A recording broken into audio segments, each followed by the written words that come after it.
It's the Agribusiness Report. I'm Tony St. James from the 2024 Texas and Southwestern Cattle Raisers Annual Convention and Expo in Fort Worth. And we ran into the Executive Vice President for TSCRA, Jason Skaggs. Jason, it's great to see you. Good to see you, Tony. Thanks for being here. So let's back up just a moment for those who might not know you or may know the name, may even know you, and just go, well, you know, he's been around TSCRA for a few years. Right. How'd you get here, and what was your path to joining TSCRA? You bet. Yeah. Well, no, it feels like time's flown by quickly here. I started out kind of a political background, working back in the day with Congressman Charlie Stenholm, and then went on to work for Senator Robert Duncan. Then he went on to be Chancellor of Texas Tech, and then along my journey, had an opportunity to work with a lot of great ranchers along the way and leaders with TSCRA. And so they back in, I guess, 2007, they decided they wanted to have more of a presence in Austin and Washington and have their own government relations staff. And so they offered me the opportunity, which was an honor of a lifetime, to be able to kind of get that off the ground for them. And so did that for 11 years, and which included all of our state, federal, political action efforts, all those things. And then had an opportunity in 2018 to take the Executive Vice President and CEO role. So moved to Fort Worth and kind of expanded the horizon, and but it's been great. It's been a lot of fun, and I tell people, the issues come and go a lot. Some stay around a little longer than others, but the people and the relationships, are really what I've enjoyed and why I've been here now, I guess, for 17 years or so. So, well, let's back up one step. Texas Southwestern Cattle Raisers Association, TSCRA, for those who aren't up to speed on the organization, what's that?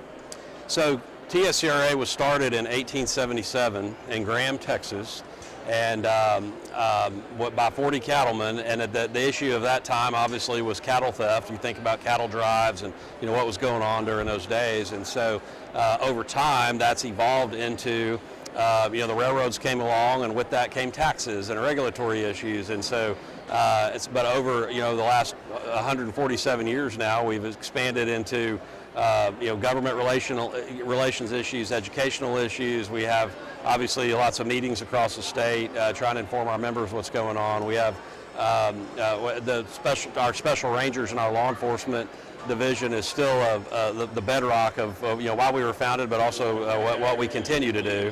So that's been it continues to be a very important part. But we've got 28,000 members now strong all across, mainly in Texas, but into Oklahoma and some other states.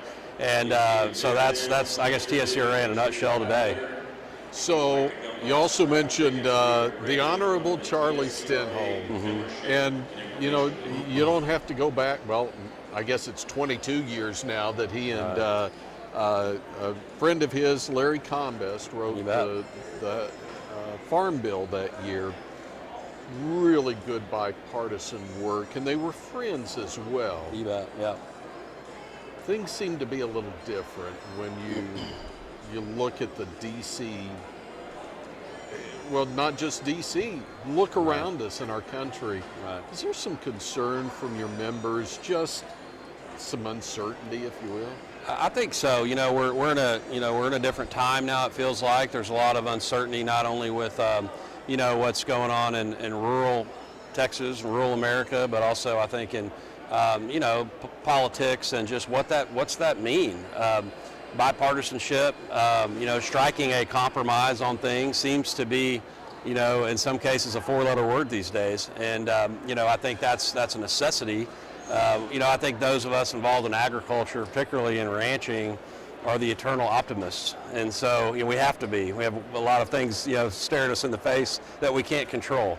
And I think a lot of folks feel that they seem to be losing a little bit of control or some influence, I guess you might say, on being able to get things done and elect those folks, the right people that that can get things done. But having said that, I still see and I hear that optimism in people.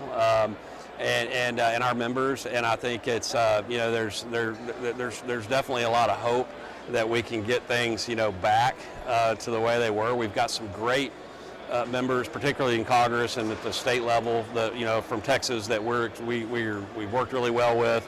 But we've got to make sure that they're in the right positions to be able to to spread that that common sense that mentality for agriculture. As you were describing that, I was thinking of springtime in Texas and how we'll have the clouds start really churning and it gets dark and ominous. And it's unsettling. You have that eerie type feeling. But it doesn't always turn out bad.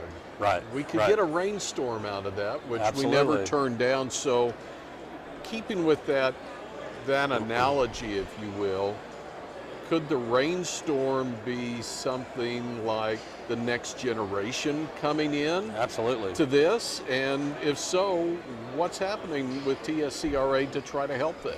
We've seen a huge influx of young people in our association over the last few years, and we've worked at it and we've worked hard at it. And but I think there's a really strong interest amongst our young people and our young leaders, whether you're talking about high school, college age, young professionals, and really looking, excited about the future and their ability to be in the industry. And because of that excitement, we recently formed and launched a new foundation, a 501c3 foundation called the TSCRA Leadership Development Foundation. And we're real excited about that. The purpose of that foundation is to support these types of programs and to continue to keep the energy going with our young leaders.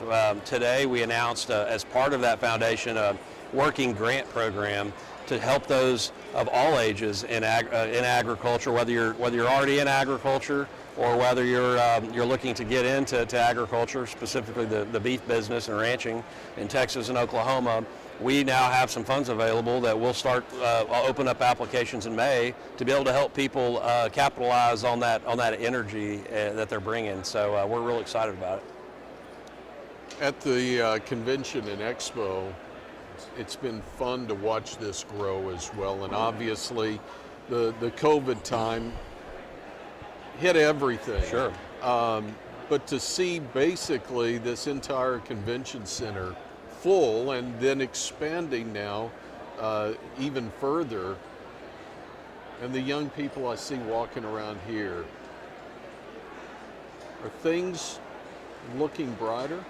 They are, and we've had this year. We're going to welcome over 4,000 people here at our convention. We have a sold out trade show, Expo, and we're so excited to see everybody. I tell folks a lot that our convention is like a big family reunion, and it feels like the family's growing.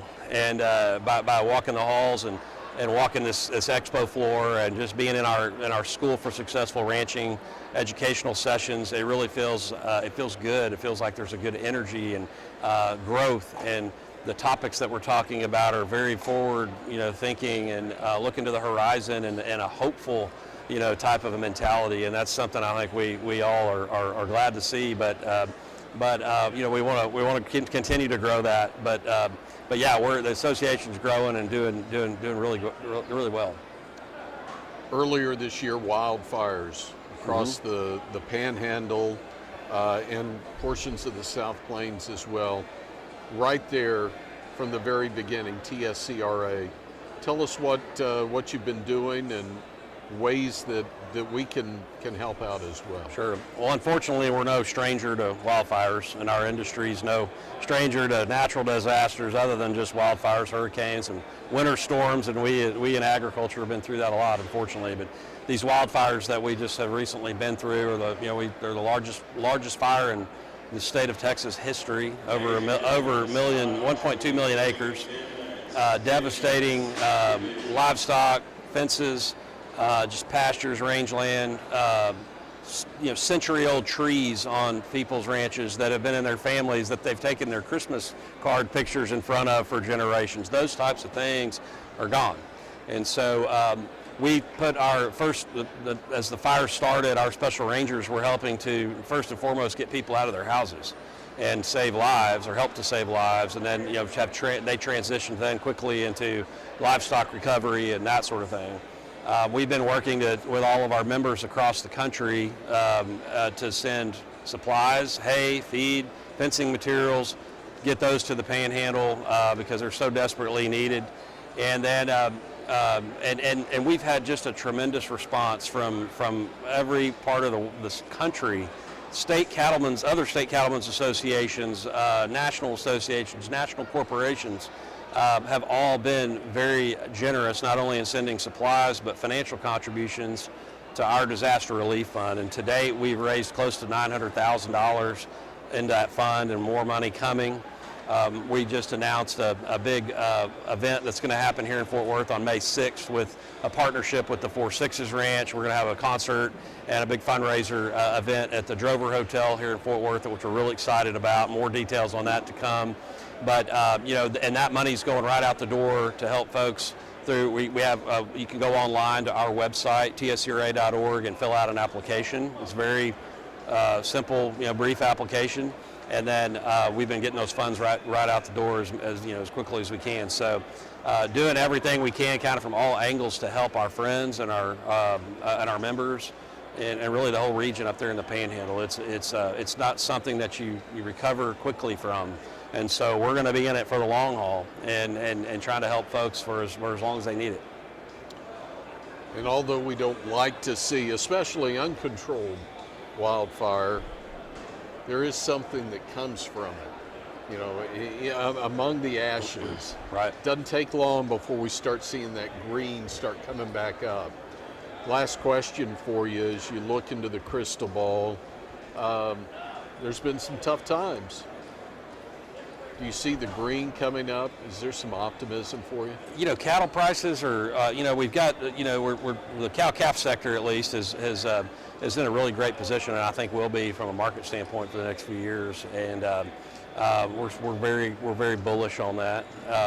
But I think as you look across and we talk to our members all across the state, there's an optimism there. We're looking for rain. We're always looking for rain.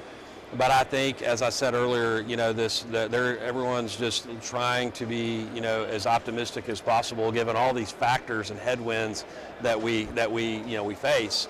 But we're, we hang together and we lock arms, and we're going to make it through it together. Whatever that challenge is, or those challenges are, we're going to do it. We're going to make it through them together. This association has for over 147 years. So we'll continue to do that and just work together and work with all of our other partners and help each other in tough times and in good times. Jason, it's always good to see you. Good to see you. Thanks for the work that you do. And if you want to keep up with TSCRA, they're online, TSCRA.org. Will you come back and see us? Would love to, anytime. Thank you. Jason Skaggs is the Executive Vice President with the Texas and Southwestern Cattle Raisers from their annual convention and expo in Fort Worth. I'm Tony St. James, and this is the Agribusiness Report.